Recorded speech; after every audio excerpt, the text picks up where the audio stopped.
I dare you! Mark's voice echoed in the twilight. He grinned at his three friends, Emily, Jake, and Chloe. I dare you to enter Blackwood Cemetery with me!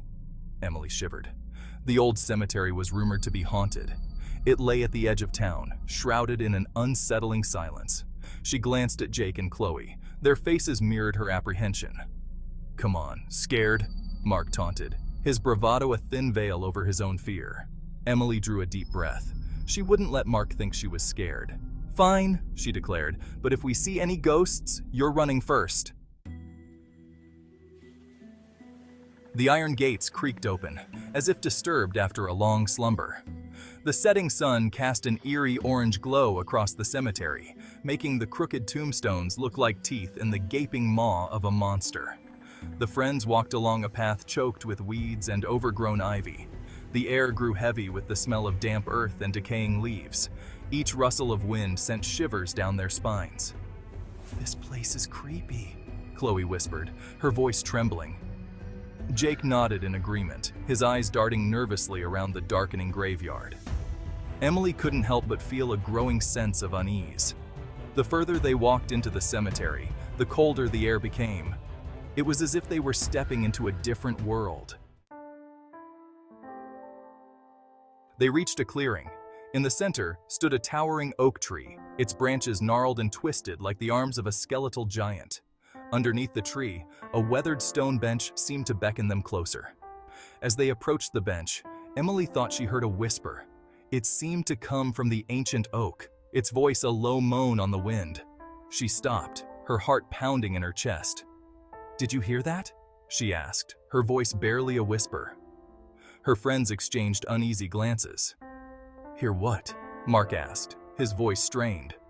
"I thought I heard someone, or something, whispering," Emily replied, her eyes scanning the shadows around them. They listened intently, but the only sound was the wind sighing through the trees. They continued their exploration, their fear momentarily forgotten.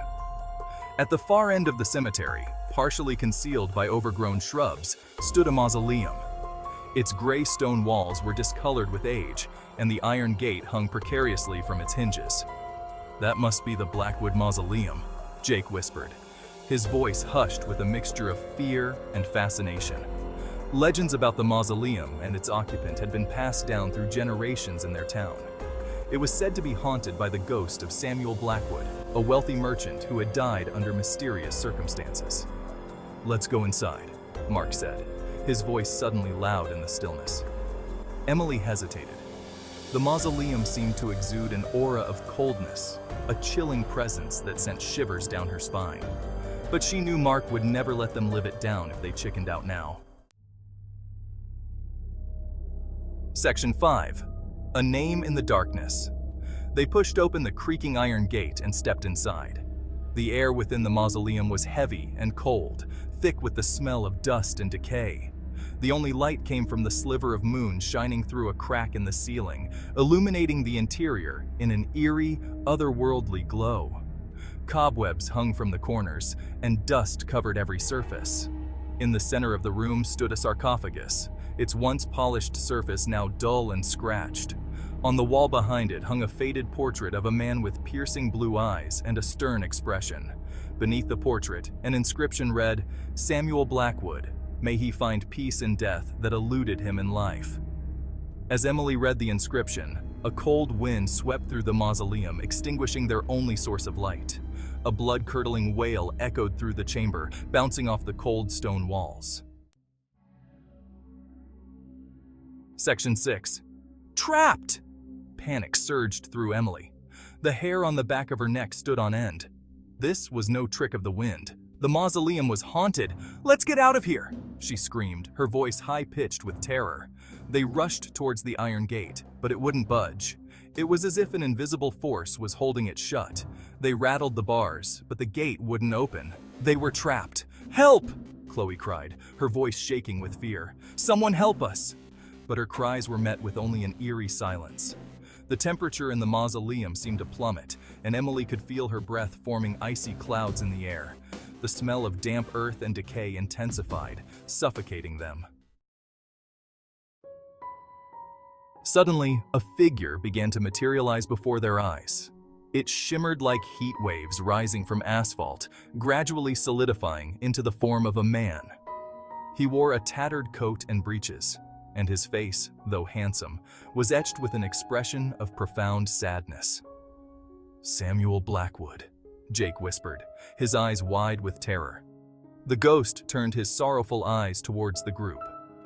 "You have disturbed my rest," he said, his voice a low, mournful rumble that seemed to vibrate in their chests. "We didn't mean to," Emily stammered, her voice trembling. "We were just leaving." The ghost shook his head slowly. "You cannot leave," he said, "not until my soul finds peace." As the ghost spoke, a gust of wind stirred the dust on the floor, revealing a leather-bound journal. Emily cautiously approached the journal and picked it up.